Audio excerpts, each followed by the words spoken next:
Subhanallah walhamdulillah wa la ilaha illallah.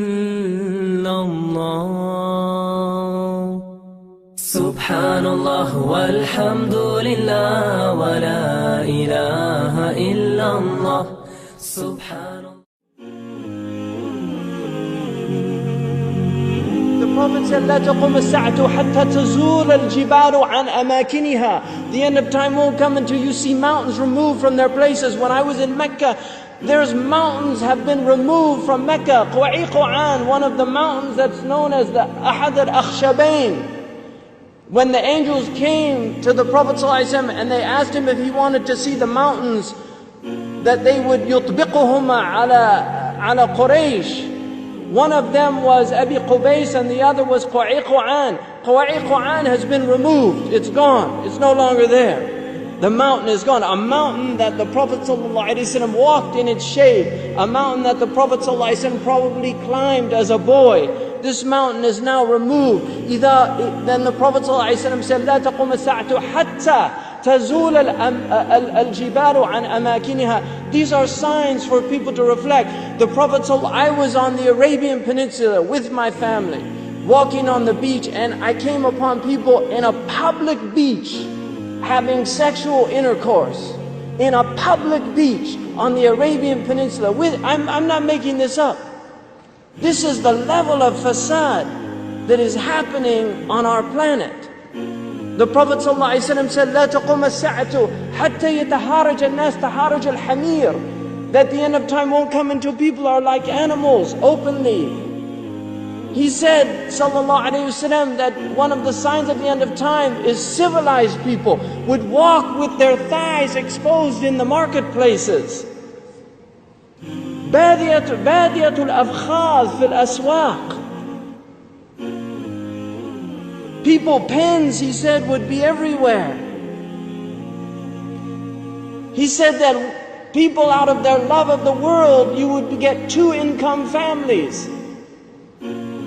That people would be two-income families. That he said a woman will out حرصا على الدنيا تعين زوجها على التجارة. Out of love for this world, she'll work like her husband to earn livelihood, neglecting the children. Some people are forced to do that. And there's no blame on that. But there's people that just out of love of dunya, they will abandon their children and go out. These are the things that are happening around us. He told us that towards the end of time, you will see the people of the ala, ri'asha yatatawaluna fil bunyan. He said there will be poor people who were the desert people, and they were poor and they were taking care of goats and animals, and then they'll begin to build huge buildings. These are signs before your very eyes. We're seeing signs of our Prophet ﷺ. He told us that you will see the buildings of Mecca reach the mountaintops. The buildings of Mecca will reach the mountaintops. And this is happening in our lifetime. When I first went to Mecca, there were no buildings even close to the tops of the mountains of Mecca. And now it's filled with buildings that are beginning to reach the mountaintops. I was on one of the tallest mountains in Mecca, and you can see the clock tower now surpasses the mountains. The Prophet ﷺ said in a hadith, he said, إِذَا رَأَيْتُمْ مَكَّةَ بُعِجَتْ كَظَائِمًا. If you see Mecca, if you see its mountains with holes pierced through them, this is what it means.